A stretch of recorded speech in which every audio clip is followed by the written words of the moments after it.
Alhamdulillahi Rabbil Alamin. Assalatu wassalamu ala Rasulil Karim wa ala alihi wa sahbihi ajma'in. Amma ba'd. Lahat ng papuri ay naukol lamang sa Allah subhanahu wa ta'ala, ang Panginoon ng sanlibutan. Nawa yung habag, pagpapalat, kapayapaan, lumabas sa kanyang mga propeta, sa kanyang mga kasamahan at kasama, sa kanyang may bahay at pamilya, at sa sino mang tumahak sa kanyang tuwid na landas hanggang sa ulit araw.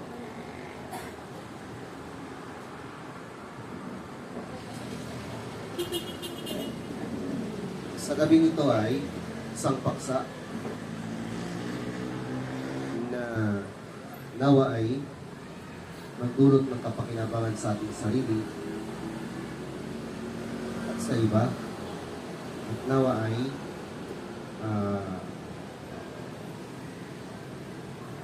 napigyan natin ito ng maliwanag na pagtunawa sa ating sarili. Ang tao ay hindi maiiwasang nakakasalamuha ang kanyang kapwa-tao. Muslim man yan o hindi Muslim, lalo-lalo na kapag Muslim, na kung saan merong pagpapalitan ng usapin, pagpapalitan ng opinion, pagpapalitan ng kaalaman, at isa sa mga pag-upo na nagdudulot ng kapakinabangan sa isang Muslim ay ang pag-upo dahil sa kaalaman. Sabihin, upo ka, makikinig ka, dadalo ka, pupunta ka sa lugar na kung saan ay makakapulot tayo ng kaalaman sa ating sarili, kaalaman na siyang makakatulong sa atin na lalo nating maunawaan ang Islam. At dito sa pagpupo natin sa mga lugar na kung saan may pag-aaral, ay hindi maiwasan tayo ay magtanong. May mga bagay na minsan ay hindi malinaw sa atin o hindi natin alam o gusto natin mabigyan ng paglilinaw o lalo natin gustong maunawaan, kaya tayo nagtatanong. Ngayon ang tanong dito ay, ano ba ang alituntunin sa pagtatanong? O ano-ano ang mga kagandang asal na alituntunin sa pagtatanong? Dapat ba na magtanong tayo sa lahat ng papasok sa isipan natin? O dapat ba na itanong natin lahat ng gusto nating malaman? O dapat ba sagutin lahat ng itatanong sa atin? O dapat ba o paano ba ang tamang paraan ng pagtatanong? Kasi minsan ay ini-encourage natin ang mga tao na magtanong, pero minsan ang pagtatanong ay wala na sa linya ng tamang paraan ng pagtatanong. At ito yung paksa natin sa sandali na ito, ano-ano ang ilan sa mga kaugalian na dapat taglayin ng isang taong nagtatanong. Sabi ni Ibn Hajar rahimahullah, al-ilm su'alun wa jawab, wa min thamma qila husnul su'ali nisful ilm. Sabi ni Ibn Hajar rahimahullah, ang kaalaman ay sa pamamagitan ng pagtatanong at pagsagot. Pagkatapos, sinabi niya, husnul su'al nisful ilm. Ang kagandahang pagtatanong ay kalahati ng kaalaman. Sabihin nito ay yung way kung paano ka magtanong ay paano ka magbitiw ng tanong, yung paano ka mag-compose ng tanong na itatanong mo sa taong nais mong sagutin ang tanong mo, malalaman yung pagkatao mo, ilan sa pagkatao mo. Kung bara-bara kang magtanong, may bara-bara sa pag-uugali mo. Kung magalang at magiliw kang magtanong, magiliw at magalang kang tao. Kung ang pagtatanong mo ay parang isang taong may alam, ay napagkakamalang kang maalam din. Dahil sa pagtatanong nagre-reflect yung katauhan ng isang tao. So kung isang tao ay bara-barang magtanong, kung minsan walang sense ang tanong, ay napagkakamalan din siyang bara-bara at saka walang sense kung mangusap. At ito yung dapat natin malaman, husnul su'al, nisful ilm. Ang kagandahang pagtatanong, kalahati ng kaalaman. Sabihin, nagmumukha kang maalam dahil sa paraan ng pagtatanong, way ng pagtatanong, na kung saan ay hindi lang kaalaman ang nais mong matutunan, pati kagandahang pag-ugali ay pinamalas mo. Sabihin, pinapakita mo na ganito yung pagtatanong, ganito yung way ng pagtatanong, at nagre-reflect yun sa katauhan natin bilang isang tao. Ang pagtatanong ay mayroong mga iba't ibang kadahilanan. Isa na dyan yung gusto mong malaman, yung hindi mo alam, o kaya naman ay nagtatanong ka kasi gusto mong matuto yung mga hindi pa nakakaalam, o gusto mong mapaglinaw ang nalalaman mo pero hindi malabo sa'yo, o kaya gusto mong magkaroon ng katiyakan, nalalaman mo pero hindi katiyak. Mga ganong mga bagay ay mga bagay na in-encourage tayo magtanong. Pero yung bukod dito sa mga tanong na hindi kaaya-aya, ay ito yung mga bagay na hindi angkop sa isang Muslim, lalo na sa isang mananampalatayang Muslim. Lalo na, higit lalo sa mga nagsasaliksik ng kaalaman. Sa mga nagsasaliksik ng kaalaman kasi nagpapakita ito ng paano tayo makitungo sa mga ulama at paano tayo magbitiw ng salita sa mga taong pinaniniwalaan natin na magbibigay ng kasagutan sa ating mga katanungan. Allah subhanahu wa ta'ala, sa banal na Quran ay napapansin natin yung mga aya na patanong kung saan diniliver ito ng Allah subhanahu wa ta'ala, pero ang pagkakadeliver niya ay patanong. Ibig sabihin, tayo na natatanong, tayo na nakakabasa ng mga aya na ito, magbibigay ito ng katanungan sa ating sarili na kung inuunawa natin yung binabasa natin ay mabibigyan tayo, mapapasal tayo sa tanong ng Allah subhanahu wa ta'ala. Halimbawa, ang tanong ng Allah subhanahu wa ta'ala, alam naj'al lahu aynayn wa lisanahu wa shafatayn wa hadaynahu najdayn. Ay tanong ng Allah subhanahu wa ta'ala na di ba namin ibinigay sa tao ang dalawang mata? Di ba namin binigyan siya ng isang dila at dalawang labi? At iginabay siya sa dalawang landas ng kanyang. Ito yung patanong sa tao, kung maisip ng tao nga kung ano, bakit kaya ito tinatanong sa atin ng Allah? Diba para ay mabigyan tayo ng tamang pag-unawa, gamitin natin ang pag-isip natin na meron tayo patungkol sa bagay na yun. Ibig sabihin lamang, ang pagtatanong ay isang mahalagang sinasandalan ng isang tao na nais matuto, nais makaunawa, nais malaman ang mga bagay na may kaugnayan dito. Kaya lang, ay sa Islam tinuturuan tayo na kahit na isang bagay na nais nating matutunan patungkol sa ating patungkol sa mundo, patungkol sa kabilang buhay, makakatulong sa ating pagiging Muslim, ay kailangan ay ilagay natin ito sa tuwid na paraan na kinalalagyan ng tamang pamamaraan ng pagtatanong. Sabi, niliiwasan natin dito sa Islam yung paraan ng hindi tugma sa paraan ng pagtatanong. Usapin patungkol sa religion. Hindi katawa-tawa na magtatanong ka ng mga hindi kaugnay sa usapin na may kaugnay sa religion. Kung huwag yung gagawa ka ng nagiging katawa-tawa ang isang paksa na katakot-takot sa pandinig ng mga nakikinig. Ito ang pinag-uusapan, antas ng parusa sa impyerno, tapos magtatanong ka ng isang bagay na magiging katawa-tawa o posible, mga ganung bagay, nakakawala yun ng presensya ng bigat ng paksa na tinatalakay dun sa sandali na yun. At ito yung itinuturo sa atin ng Islam kung paano tayo dapat magtanong para sa ating sarili, lalo na patungkol sa reliyong Islam.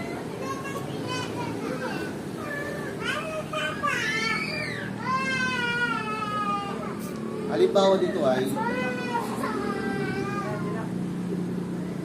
sa hadith ni Sulaim na iniulat sa hadith ni Imam Bukhari at Imam Muslim, na kung saan ay sinabi niya sa Propeta Muhammad sallallahu alaihi wasallam, Ya Rasulullah, inna Allah la yastahi min al-haq.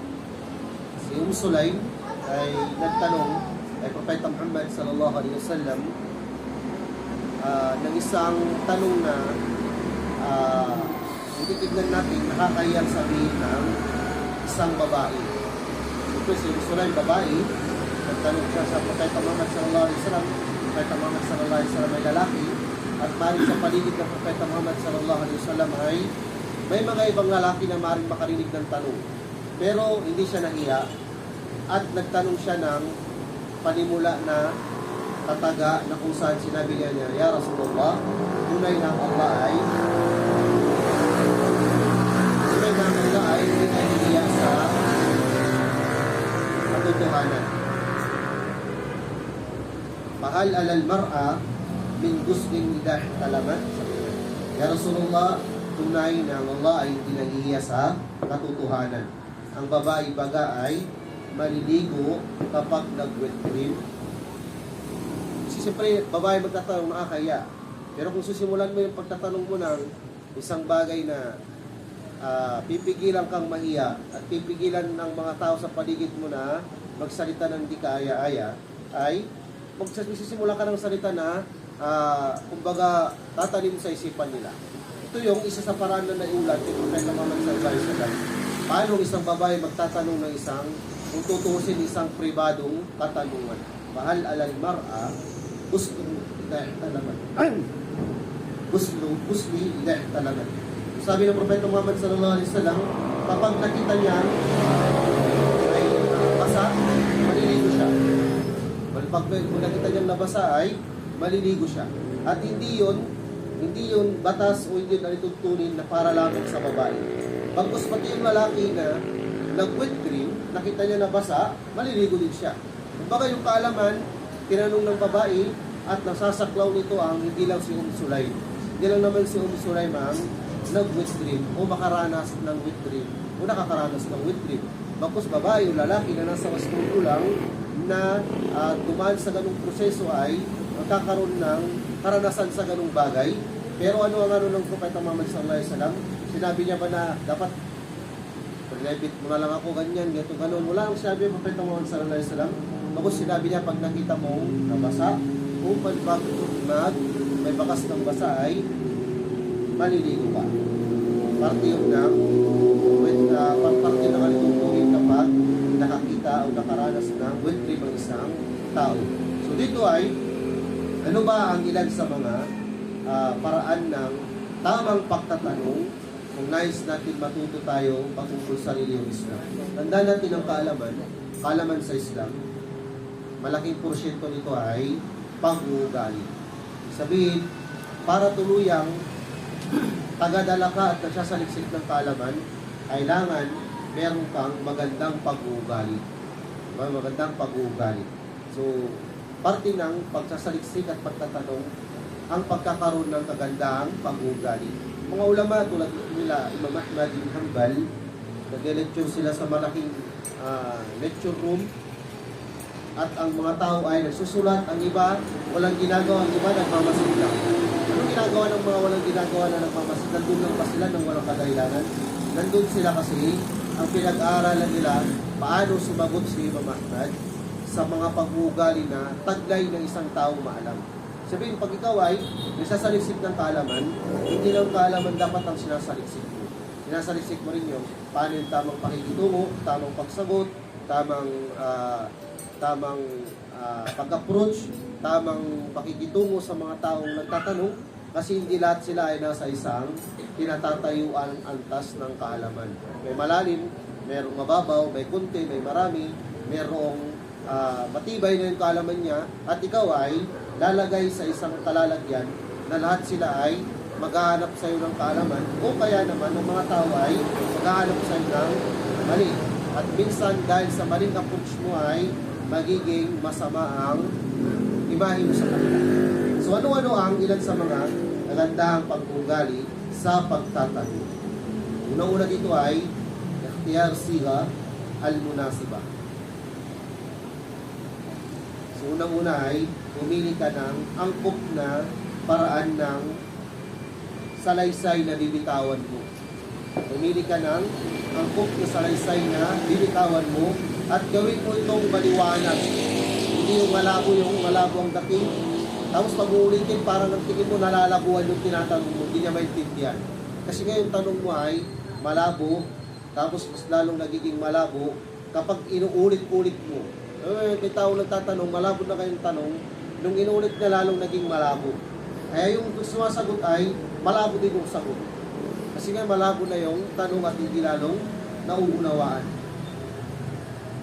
So ito ay magpapatunay ng dapat ang isang nagtatanong, i-compose niya muna sa sarili niya yung tanong bago siya magtanong. Para minsanan lang yung pagtatanong at gawin niya itong maiksi at gawin niya itong maliwanag. Halimbawa sa mga kamangha-mangha na naisulat sa hadith, na iniulat ng mga Muslim, na para ng pagtatanong ay pagtatanong ng isang bituin ng Propeta Muhammad sallallahu alaihi wasallam. Nang inilantad niya ang kanyang tanong, kanyang sinabi, ang Propeta Muhammad sallallahu alaihi wasallam sa mga sandali na ito ay nasa paglalakbay. Tapos tinanong niya ang Propeta Muhammad sallallahu alaihi wasallam, sabi niya, Ya Rasulullah, akhbirni bima yuqarribuni minal jannah wa ma yubaiduni minan nar. Sabi niya kay Propeta Muhammad sallallahu alaihi wasallam, Ya Rasulullah, ipabatid mo sa akin, ipala mo sa akin, sabihin mo sa akin kung ano ang mga paraan na ilalapit ako sa paraiso at ilalayo ko sa impyerno. So, Propeta Muhammad sallallahu alaihi wasallam, namanga siya sa tanong ng isang bituin at napatingin siya sa kanyang mga kasamahan. Sabi niya, lakad ufika aw lakad huliya. Tapos sinabi niya, kayfa punta? Tapos sabi niya, paada. Sabi ng Propeta Muhammad sallallahu alaihi wasallam, tunay na yung tao na to ay ginabayan at nabigyan ng tawfiq ng Allah subhanahu wa ta'ala. Pagkatapos tinanong niya ulit, ano ba ang sinabi mo? Sabi niya, inulit niya ulit yung tanong niya na, Ya Rasulullah, iparating mo sa akin kung ano ang magiging dahilan upang ako ay may lapit sa paraiso at may layo sa impyerno. Propeta Muhammad sallallahu alaihi wasallam sa kanya sinagot na, sambahin mo ang Allah at huwag kang magtambal ng anumang bagay, magtayo ka ng pagdarasal, magbigay ka ng kawang-gawa at iyong idugtong ang ugnayang pangpamilya. So dito, ang punto dito mga magulang at mga kapatid ay, ang pagtatanong ng lalaki na yun ay merong kabuluhan. Paliwanag pa sa sikat ng araw. Ano ang maglalapit sa kanya sa paraiso at maglalayo sa kanya sa impyerno. Kahit ang Propeta Muhammad sallallahu alaihi wasallam namangha siya at ito ay tumingin siya sa kanyang mga kasamahan. Ibig sabihin, tignan niyo yung tao na to ay merong mabigat na tanong. Mahalaga kasi ang tinatanong niya may kapakinabangan sa kanya sa mundo, lalong-lalo na sa kabilang buhay. Nagtatanong siya ng mga bagay na ilalapit siya sa paraiso at ilalayo siya sa impyerno. At ganoon din ang tanong ni Dulyadain sa hadith na iniulat sa hadith na Imam Bukhari at Imam Muslim, kung saan ang Propeta Muhammad sallallahu alaihi wasallam ay nagkamali sa sala. Nagkulang o kaya nagsobra ng raka'a. Pagkatapos ng sala, walang tao ang gustong kumprontahin ng Propeta Muhammad sallallahu alaihi wasallam na nagkamali siya. Kaya ang tinanong niya, lumapit siya kay Propeta Muhammad, di siya mapakali, sinabi niya na, Ya Rasulullah, binago ba ng Allah ang bilang ng raka'a? O mayroon bang dumating sa iyo revelasyon na binago ba ang bilang ng raka'a? Hindi, sabi ng Propeta Muhammad sallallahu alaihi wasallam, kasi sumubra o kasi kumulang. Tapos ang Propeta Muhammad sallallahu alaihi wasallam ay tumingin siya sa mga tao sa likod niya, totoo ba o meron ba sa inyong sasaksi sa sinasabi ni Dulyadain? Sabi nila, oo. Ang sinasabi niya ay totoo. So dito ay tumayo ulit ang Propeta Muhammad sallallahu alaihi wasallam at binuo ang kulang at nagsujud ng sujudus sahwi. So ang punto dito, mga magulang at mga kapatid sa pananampalatayang Islam, ay minsan ang pagkakamali o ang pagtatanong ng isang tao ay ang sagot ng isang tao na tinatanong natin ay nakadepende din minsan sa paraan ng pagtatanong natin. Maganda yung pagtatanong natin, maganda yung magiging kalalabasan. Kung kaaya-aya yung paraan ng pagsasagot natin ay kaaya-aya din. At kung hindi maganda yung paraan ng pagtanong natin minsan, nakakadismaya, nakakadisappoint na sagutin. Kasi nga, paano mo sasagutin yung bagay na hindi na nga maganda yung tanong, yung paraan pa ng pagtatanong ay hindi maganda. Kaya minsan ay, hindi, ang ilan sa mga ulama, lalo na yung mga kibarong ulama, ay bago nila sagutin yung tanong, ay nag-ano sila, kumbaga, nangangaral muna sila. Sana sabi nila sa susunod, Sa layo-layo ng pinanggalingan ko ay, yun ang tatanong mo. Sa layo-layo ng pinanggalingan ko, ilang bansa ang tinahak, ilang milyang nilakbay, ilang pagod ang nilakpasan, pati gutom. Tapos darating ka sa lechon, tatanungin ka lang ng isang tanong ng hindi mo alam kung galing sa walang pag-iisip at walang pag-unawa ng tao. Yung mga ganitong bagay ay hindi kaya-aya, lalo na kung ito ay nagiging madalas pag-uugali o kaya naman ay nakasanayan. Pangalawa, kabilang sa magandang pag-uugali sa pagtatanong ay ang magiging intensyon at mithiin mo sa pagtatanong mo ay malaman mo yung totoo na patungkol dito sa Islam, patungkol sa bagay na nais mo matutunan. Kung nagtatanong ka patungkol sa sala, na hindi mo maintindihan, ano yung tama na meron dito sa Islam? Ano yung pananaw ng mga ulama? Ano yung, kumbaga, kapupulutan ng aral mo, tayo, at ng mga nasa paligid natin. Hindi ito pag-aaksaya ng oras, o hindi ito mga tanong na walang kabuluhan. Kumbaga, magtatanong ka kasi gusto mo matutunan ang isang patungkol sa Islam na makakatulong sa iyo at gusto mong isabuhay. Hindi yung magtatanong tayo ng mga bagay na wala namang kabuluhan.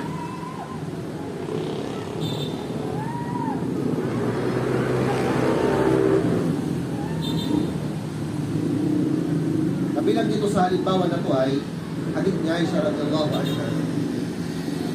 Narinig ang Propeta Muhammad sallallahu alaihi wasallam sasabi, man musiba, mutiba. Sabi ng Propeta Muhammad sallallahu alaihi wasallam, sino man ang ilitis, inusig ay parurusahan, mapaparusahan sa kabilang buhay. So nang narinig ito ni Aisha radhiyallahu anha, nagtanong siya kay Propeta Muhammad, sabi niya, ya Rasulullah, hindi ba sinabi ng Allah subhanahu wa ta'ala, pasawpa yuhasabu hisaba yasira, na nangangahulugan sa malapit na kahulugan nito na siya ay ilitisin sa pinaka-magaan na paraan ng pag-ilitis. Sabi ni ng Propeta Muhammad sallallahu alaihi wasallam, inna madalika al-ard walakin man nukisha al-hisab yahliku. Rawahul Bukhari. Sabi ng Propeta Muhammad sallallahu alaihi wasallam, hindi yon ang tinutukoy dun sa sinasabi ng Allah subhanahu wa ta'ala, subalit sino man ang inusig sa paglilitis ay tunay na siya ay nasa kapahamakan sa kabilang buhay. So dito ay sa Aisha radhiyallahu anha ay yung nais na matutunan dito kung yung sinabi ba ng Propeta Muhammad sallallahu alaihi wasallam ay conflict sa sinabi ng Allah subhanahu wa ta'ala at nalinawan siya na hindi ito conflict. Pagkus may mga tao na lilitisin na madaling paglilitis sa kabilang buhay at merong mga tao na magiging mahirap sa kanila ang pag-usig at paglilitis sa kabilang buhay. At sino man ang naging mahirap sa kanila ang paglilitis at pag-uusig, sila ay merong mabigat na kaparusahan sa Allah subhanahu wa ta'ala sa kabilang buhay. So ang punto dito, mga minamahal ng mga kulang ay walang problema magtanong tayo sa kung ang katanungan natin ay may makabuluhang patungkol sa reliyong Islam. Maaaring ito ay paglilinaw sa isang malabo na hindi natin maintindihan o pag-uunawa na hindi natin nauunawaan o kaya naman pag-intindi na hindi ayon sa pag-intindi ng ating mga ulama.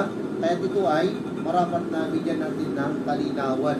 Kasi ang isang aral na nanatili sa atin na hindi nabibigyan ng linaw ay maglimistulang malabo hanggat sa hindi ito mabigyan ng kalinawan. Pangatlo sa mga magandang kaugalian sa pagtatanong, ikhtisaru su'al wa adamu dhikri tafsilati wa juz'iyati la da'iya laha. Ibig sabihin nito ay gawing maikli ang tanong at iwasan ng pagbanggit ng mga pasikot-sikot na mga dugtong-dugtong na wala namang kaugnayan. Kumbaga, ang tatanong mo ay huwag mo nang lagyan ng maraming sanga-sanga na walang katapusang, walang epekto sa tinatanong mo. Magtanong tayo, direct to the point, para ang sagot ay direct to the point. Hindi yung magtatanong ka na, paano kung ganito ganyan, pumunta sa letter A, tapos sa letter A mayroong letter C. Sa letter C mayroong letter E, letter D.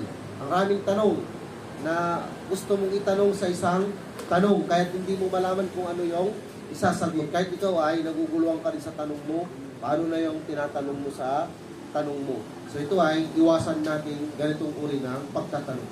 Kumbaga, i-summarize mo, gawin mong kuod yung tanong mo pagkatapos ay tapos na para ma-summarize at mag-move din yung pagtatanong.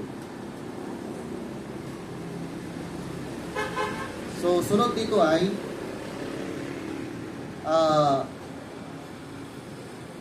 pang-apat ay kabilang sa magandang pag-ugali ng pagtatanong ay minsan habang sinasagot ang tanong ay maaari nating bigyan ito ng kalinawan.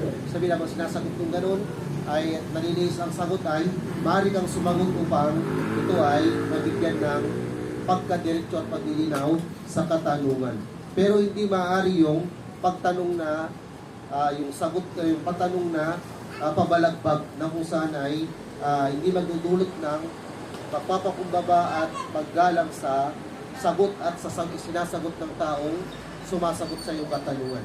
Ang halimbawa nito ay si Musa alayhis salam nang inutusan siya ng Allah subhanahu wa ta'ala na utusan ng mga angkan ng Israel na magkatay ng baka, na ipinagutos sa kanila na magkatay ng baka. Anong sinabi ng angkan ng Israel? Ula na rabbaka yubayyin lana ma hi. Sabihin mo sa Panginoon mo, Musa, na ipaliwanag kung anong kulay. Kumbaga, alam niyo yung punto ng sagot na sinabi ng Allah, nireveal sa akin, sabi ni Propeta Musa alayhis salam, magkatay kayo ng baka. Anong sagot ng angkan ng Israel? Panalangin mo sa Panginoon mo, Musa, na ipaliwanag kung anong klase ng baka. Kumbaga, parang sa sagot ay, parang si Propeta Musa lang ang alipin ng Allah. At siya lang ang si Propeta Musa lang ang Diyos niya, si Allah. Tapos yung angkan ng Israel, hindi. Kasi yung way ng pagsagot nila ay, panalangin mo Musa sa amin, sa iyong Panginoon, na paliwanag kung anong klase ng baka. So yung ganitong uri ng pagtatanong ay hindi kaaya-aya. Baka parang wala kang respeto sa taong nagtatanong, tinatanong mo na ganito, ganyan, ganito, ganito.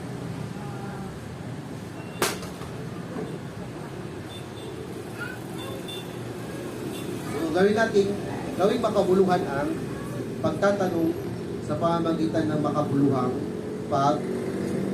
bigay ng katanungan na nararapat na dapat natin itanong. Hindi yung magtatanong tayo ng parang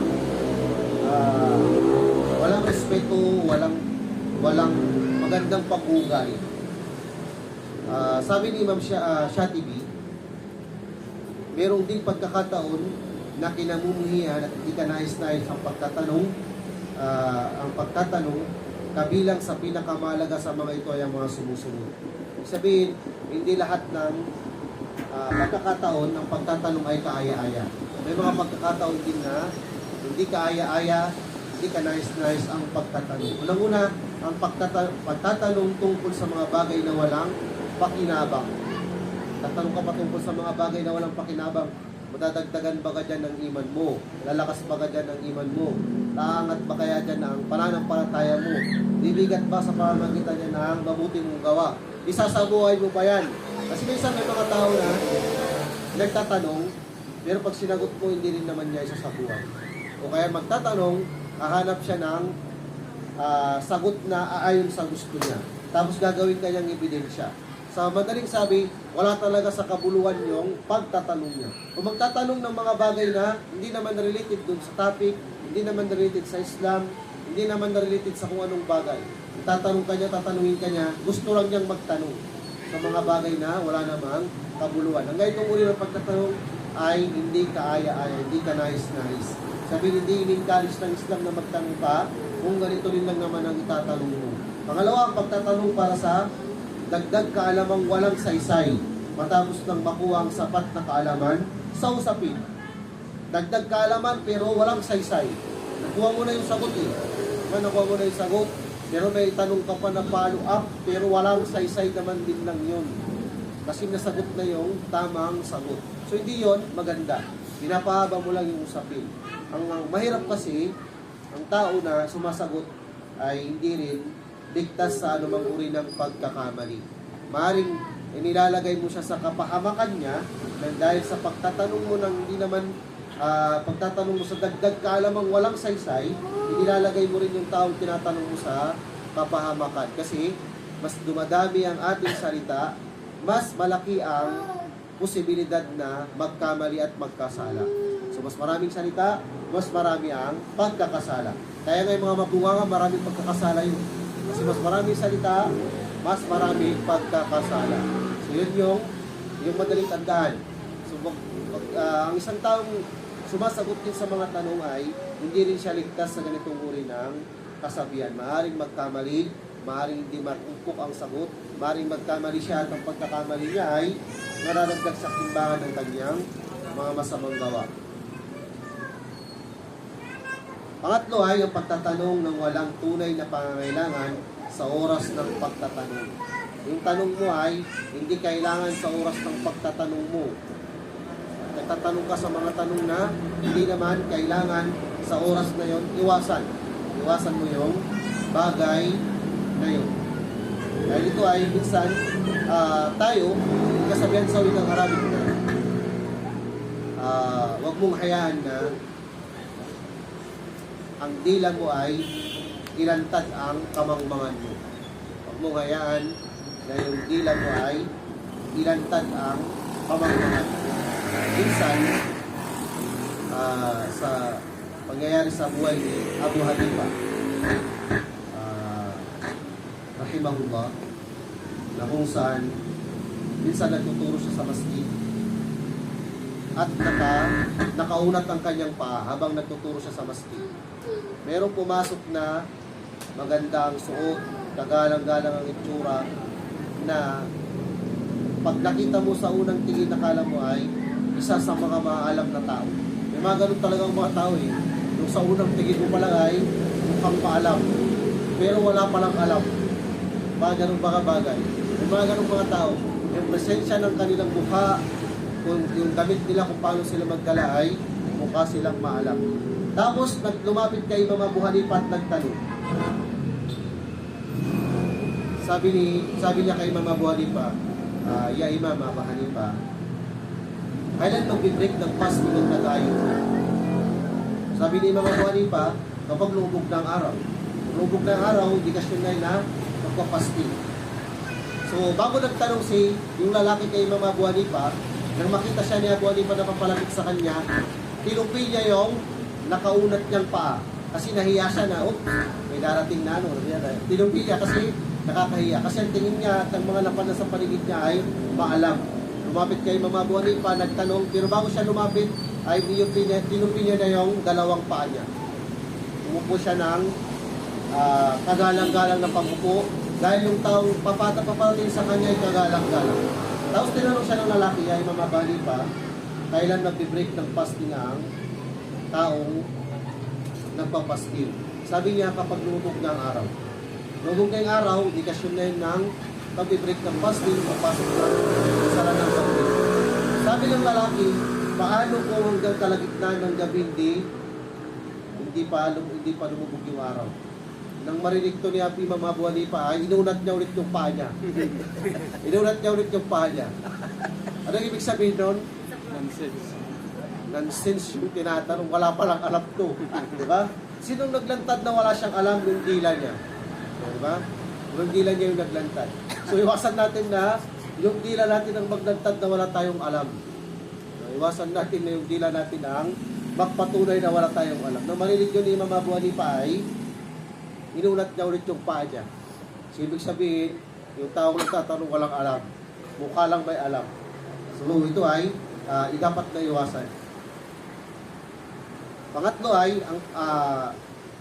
ang pag-umabot ng tanong sa antas ng pilit at labis na paglalalim sa lampas na nararapat. Ito yung iwasan natin.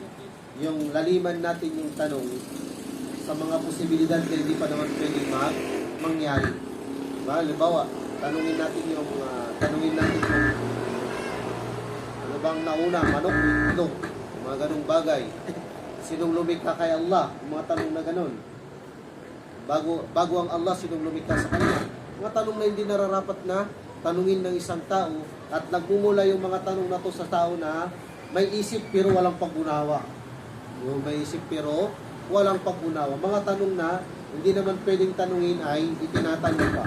Na kahit na ang isang lohikal na pag-iisip ay kayang sagutin pero hindi niya pinapahiram ang kanyang pag-iisip. Sunod dito ay ang paglitaw sa tanong ng pagsalungat sa Quran at Sunnah sa pamamagitan lamang ng sariling opinion. Yung opinion mo ay binangga niya yung Quran at binangga niya yung Sunnah.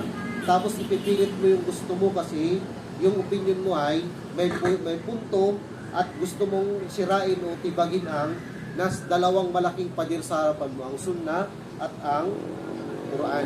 Tandaan natin na maraming naligaw na Muslim sa kasaysayan ng Islam dahil sa inuuna nila ang kanilang sariling opinion bago ang Quran at ang Sunnah. Kapag ang Quran at ang Sunnah ang nagsalita ay huwag na natin pairalin yung lawak ng kaalaman natin, lalim ng pag-unawa natin, o ano pa mang degree na pinanggalingan natin para lang tibagin ang meron sa Quran at meron sa Sunnah para masabing matalino ka o genius ka. Hindi mangyayari yun. Hindi mangyayari ang bagay na ito. Kaya kapag ang Quran at ang Sunnah ang nagsalita ay tanggapin natin sa ating sarili. Hindi yung sasalungatin natin. Hindi sinabi ng Allah yan, ganito ganyan. Pwede pang sinabi ng Allah, ganito na lang. Pwede ba yung sinabi ng Propeta Muhammad, ganito na lang. Ba't pa kasi sinabi ng Allah yan? Bakit pa kasi sinabi ng Propeta Muhammad sallallahu alaihi wasallam yan? Para may paninisi ka at parang ikaw pa yung higit na nakakaalam sa kung ano yung dapat na sabihin ng lumikha ng kalangitan at ng kalupaan. Yung lumikha sa atin mismo ay i-questionin natin sa pamagitan ng kaalaman na meron tayo. Ito ay hindi marapat sa isang mananampalatayang Muslim. At panghuli ay ang mga tanong na may layuning mangipit at mangpahiya o magwagi sa pagtatalo sa pasalit na maghanap ng katotohanan. Ang nais mo ay talunin yung tinatanong mo. Patunayan sa kanya na mali siya. Yun ang punto mo, hindi yung malaman mo kung ano yung totoo. Sa halip na malaman mo yung totoo, ang gusto mo ay mayanig mo yung kaalaman niya, magulantang yung nalalaman niya, at magmistulan siyang maliit sa'yo, magmukha kang malaki sa kanya. Itong uri ng ito ng uri ng pagtatanong at pagsasaliksik ng kaalaman ay mga walang pakinabang na uri ng pagsasaliksik ng kaalaman. Kahit ang isang Muslim, marapat na aralin niya ang mga bagay na magbibigay ng nagdudulot ng kapakinabangan sa kanyang pagtatanong bilang isang mananampalatayang Muslim. Hindi yung gagamitin niya ang mga pagtatanong sa mga hindi makabuluhang paraan ng pagtatanong at hindi kaaya-ayang paraan ng pagtatanong. So nawa ay kapulutan natin ito ng aral, magdulot sa atin ng kapakinabangan at may pamuhay natin na tayo nabubuhay bilang isang mananampalatayang Muslim. Gabayan nawa tayo ng Allah subhanahu wa ta'ala sa araw-araw at sa lahat ng buhay at pinakdahan natin at igawan sa atin ang tagumpay sa mundo at sa kabilang buhay. Dalisayin ang ating mga pagkakasala at ipagkaloob sa atin ang tagumpay dito sa mundo higit lalo sa kabilang buhay. Subhanakallahumma wa bihamdik wa nasyhadu an la ilaha illa anta astaghfiruka wa atubu ilayk. Alhamdulillahi rabbil alamin.